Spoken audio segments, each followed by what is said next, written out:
bahas, yaitu terkait dengan teknis pelaksanaan ruqyat di lapangan. Nah, sebelum ruqyat dilaksanakan, ada beberapa segi yang melandasi pelaksanaan ruqyat yang perlu kita semua ketahui dan dipersiapkan dengan sebaik-baiknya. Dalam persiapan itu yang sudah kita sebutkan yaitu pemilihan lokasi atau tempat yang memenuhi syarat diperlukan. Kemudian penggunaan jam yang menunjukkan waktu secara akurat adalah suatu hal yang diperlukan juga. Demikian juga dengan tanda-tanda petunjuk arah dijadikan patokan dalam mengukur posisi benda langit. Nah, pelaksanaan dari ruqyat itu ada persiapannya juga. Persiapan lebih detail lagi selain persiapan ruqyat yang sebelumnya kita sudah sebutkan. Nah, itu yang pertama yaitu membuat rincian perhitungan tentang arah dan kedudukan matahari serta hilal sesuai dengan perhitungan bagi bulan yang bersangkutan. Kemudian yang kedua, membuat peta proyeksi sesuai dengan rincian perhitungan, diusahakan satu peta bagi setiap ruqyat.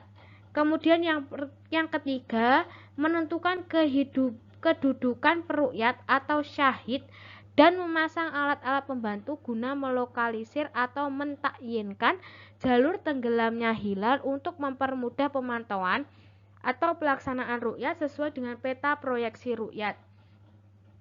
Nah, kemudian peruqyat terus mencari jalur tenggelamnya hilal sesuai dengan waktu yang diperhitungkan sebelumnya.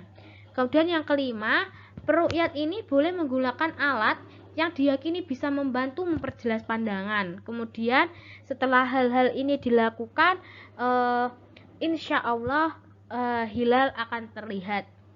Kemudian setelah hilal sudah terlihat, pastikan kita harus membuat laporan hasil ruqyat ini tadi.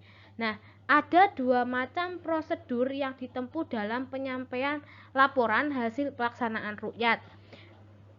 Ruqyat al-hilal maksud saya. Nah, yang pertama yaitu prosedur struktural, yaitu laporan bulanan dan tahunan yang disampaikan oleh Pengadilan Agama kepada Pengadilan Tinggi Agama dan Ditbin Bapra Islam, atau laporan tahunan dari Pengadilan Tinggi Agama kepada Ditbin Bapra Islam yang memuat kegiatan ruqyat yang dilakukan oleh seluruh pengadilan agama yang ada di wilayah yurisdiksinya. Di samping memuat data kegiatan ruqyat yang dilakukan, juga memuat kegiatan-kegiatan lain yang ada kaitannya dengan hisab ruqyat, seperti musyawarah, kursus, kerjasama dengan instansi lain atau sebagainya. Kemudian laporan hasil ruqyat ini bisa berbentuk prosedur non-struktural, yaitu laporan yang disampaikan langsung ke pusat baik oleh Pengadilan Agama, Pengadilan Tinggi Agama, atau petugas lainnya, di luar laporan bulanan yang sudah disampaikan di prosedur struktural. Nah, ada dua macam laporan dengan prosedur non-struktural, yaitu dengan laporan lisan untuk kepentingan penentuan awal Ramadan, Syawal, dan Zulhijjah. Kemudian yang kedua yaitu laporan tulisan untuk kepentingan teknis hisab ruqyat. Nah, yang selanjutnya kita akan membahas tentang imkanur ruqyat. Menteri-menteri agama dari 4 negara yaitu Brunei Darussalam, Indonesia, Malaysia, dan juga Singapura membentuk perkumpulan yang disebut dengan Mabims. Nah, Mabims ini adalah pertemuan tahunan menteri-menteri agama atau menteri yang bertanggung jawab dalam masalah keagamaan dari keempat negara tersebut. Nah, bentuk dari kesepakatan Mabims ini adalah untuk menjaga kemaslahatan dan kepentingan umat tanpa mencampuri hal-hal yang bersifat politik negara anggota. Nah, dalam perkembangannya terakhir pertemuan diadakan 2 tahun sekali. Mabims ini diadakan pertama kali di tahun 1989 di Brunei Darussalam. Perhatian Mabims saat itu terpacu pada satu isu yang penting, yaitu penyatuan kalender Islam kawasan dan kemudian ditangani oleh Jawatan Kuasa Penyelarasan Ruqyat dan Takwim Islam.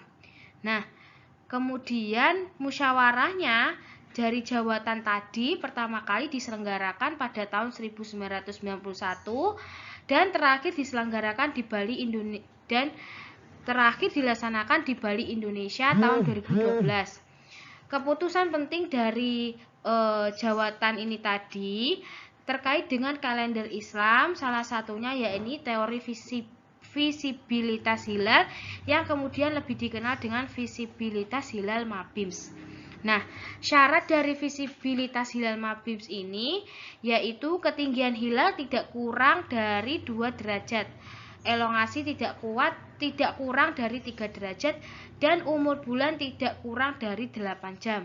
Sehingga yang dimaksud dengan imkanur ru'yat MABIMS adalah kriteria penentuan awal bulan atau kalender Hijriah yang ditetapkan berdasarkan musyawarah menteri-menteri agama dari Brunei Darussalam, Indonesia, Malaysia, dan juga Singapura yang tadi kita sebut sebagai MABIMS, dan dipakai secara resmi untuk menetapkan awal bulan Hijriah pada kalender resmi pemerintah dengan prinsip awal bulan Hijriah terjadi ketika yang pertama yaitu pada saat matahari terbenam, ketinggian atau altitude bulan di atas cakrawala minimum 2 derajat. Yang kedua yaitu sudut elongasi atau jarak lengkung bulan dan matahari minimal 3 derajat. Kemudian yang ketiga yaitu pada saat bulan terbenam usia bulan minimal 8 jam dihitung sejak ijtima. Nah, kemudian sebenarnya kriteria imkan al-ru'yah adalah titik temu antara mazhab hisab dan mazhab ru'yat. Kalangan yang berpendapat cukup dengan hisab tidak mungkin lepas dari kriteria hisabnya. Sedangkan kriteria yang berpendapat harus dengan ru'yat BALVI semestinya punya kriteria ru'yat untuk menerima atau menolak kesaksian, bukan sekedar sumpah. Pengamat bisa salah lihat. Kesatuan kriteria hisab dan kriteria ru'yat ini menjadi sebuah kriteria imkan al-ru'yat. Syarat cukup kriteria imkan al-ru'yah adalah cahaya hilal bisa mengalahkan cahaya syafa atau cahaya senja, sehingga hilal nyata terlihat. Agar ada kontras cahaya hilal relatif terhadap cahaya senja, perlu syarat-syarat tertentu yang menjadi topik menarik penelitian astronomis terkait visibilitas hilal atau ketampakan hilal. Jadi kriteria wujudul hilal bisa menjadi kriteria imkanul ar-ru'yat dengan menambahkan syarat visibilitas hilal agar syarat-syarat perlu dan cukup terpenuhi. Selanjutnya yaitu terkait wujudul hilal. Wujudul hilal merupakan kriteria penentuan awal bulan atau kalender Hijriah dengan menggunakan 2 prinsip, diantaranya ijtima atau konjungsi. Nah, ijtima ini telah terjadi sebelum matahari terbenam atau disebut dengan ijtima qoblal ghurub. Kemudian yang kedua yaitu bulan terbenam setelah matahari terbenam atau moonset after sunset. Maka pada petang hari tersebut dinyatakan sebagai awal bulan atau kalender Hijriah tanpa melihat berapapun sudut ketinggian atau altitude bulan saat matahari terbenam. Nah, sekarang kita udah ketemu nih sama ijtima qoblal ghurub. Ijtima qoblal ghurub ini adalah sebuah kriteria yang didasarkan pada ijtima yang terjadi sebelum matahari tenggelam. Jadi, ketika ijtima ini terjadi, maka malam harinya sudah dianggap bulan baru. Jika ijtima terjadi setelah matahari tenggelam, maka malam itu ditetapkan sebagai tanggal 30 atau sebagai bulan yang sedang berjalan, karena pergantian hari dimulai sejak waktu maghrib. Nah, sekarang kita akan masuk ke ijtima qoblal fajar dan ijtima qoblal zawal. Nah, ijtima qoblal fajar itu adalah cara yang digunakan para ulama dimulai sejak fajar. bukan sejak terbenam matahari. Apabila suatu ijtima terjadi sebelum fajar bagi suatu negara, maka saat fajar itu adalah awal bulan baru. Dan apabila ijtima terjadi sesudah fajar, maka hari itu adalah hari ke-30 bulan berjalan. Dan awal bulan baru bagi negeri tersebut adalah sejak fajar berikutnya. Jika ijtima terjadi sebelum fajar, maka malam itu sudah dianggap sebagai bulan baru. Sistem ini tidak mempertimbangkan penampakan hilal secara visual atau tidak. Selanjutnya terkait dengan ijtima qabla zawal. Nah, ijtima qabla zawal ini adalah golongan yang menyatakan jatuhnya bulan baru apabila ijtima terjadi sebelum zawal atau tergelincirnya matahari. Jika terjadi zawal, yakni terjadi sebelum tengah hari, maka hari itu sudah termasuk bulan baru. Akan tetapi jika terjadi ijtima sesudah tengah hari, maka hari itu masih termasuk bulan yang sedang berlangsung. Selanjutnya kita akan bahas tentang matlak global dan matlak lokal. Nah, kemunculan konsep matlak dapat dilihat dari sejarah perkembangan pemikiran Islam. Hal ini bermula dari perbedaan pendapat mengenai hasil ru'yat sejauh mana dapat diberlakukan. Apakah hasil ru'yat dapat diberlakukan hanya untuk kawasan setempat atau tertentu, atau bisa dilakukan atau diberlakukan untuk seluruh dunia. Sejumlah ulama salaf yang berpendapat bahwa penentuan awal bulan Komariah memperhitungkan perbedaan matlak dari masing-masing negeri.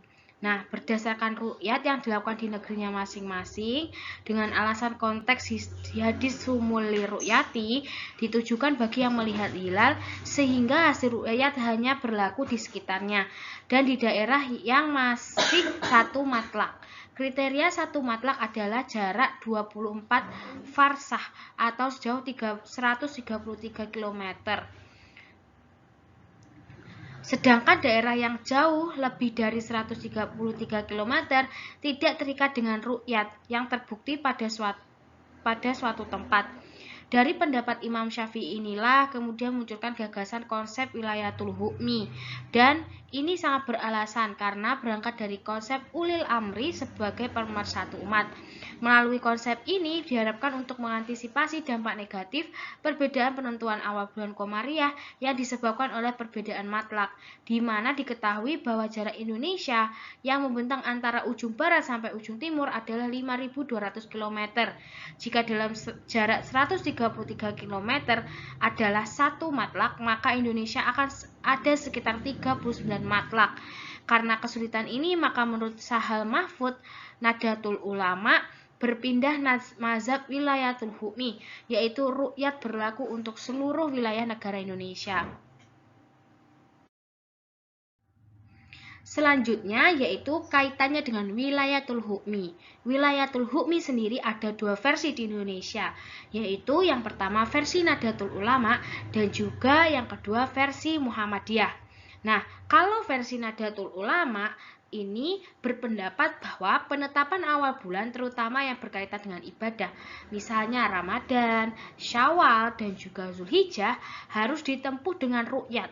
Pelaksanaan ru'yat hilal oleh Nahdlatul Ulama dilakukan dengan membentuk dan menyiapkan pelaksanaan ru'yat yang tersebar di berbagai tempat di seluruh Indonesia. Hal ini mengisyaratkan bahwa Nahdlatul Ulama sebagai ormas keagamaan terbesar di Indonesia menginginkan bahwa dalam satu wilayah pemerintahan negara Indonesia, dalam urusan penentuan awal bulan hendaknya dicapai dengan satu kesatuan, meskipun wilayah negara Indonesia yang membentang dari Sabang sampai Merauke dengan bentangannya sangat panjang meliputi 3 daerah waktu. Bentangannya demikian panjang ini bila dikaitkan dengan konsep matlak yang sebelumnya sebenarnya akan terbagi-bagi ke dalam banyak sekali matlak. Seperti yang kita sudah bahas sebelumnya, ada 39 matlak yang masing-masing seharusnya melakukan ru'yat sendiri-sendiri. Nah, kalau yang versi yang kedua, versi Muhammadiyah, melalui Majelis Tarjih dan Tajdid Pimpinan Pusat Muhammadiyah menetapkan bahwa dalam penentuan awal bulan Komariah menggunakan metode hisab hakiki wujudul hilal, yaitu awal bulan Komariah dimulai apabila terpenuhi 3 kriteria. Yang pertama yaitu telah terjadi ijtima atau konjungsi. Ijtima atau konjungsi terjadi sebelum matahari terbenam dan pada saat terbenam matahari atas bulan berada di atas ufuk bulan atau bulan baru telah wujud. Terima kasih atas perhatian dari teman-teman. Mohon maaf apabila ada salah kata dari kami, baik disengaja maupun tidak disengaja. Kami undur diri. Wassalamualaikum warahmatullahi wabarakatuh.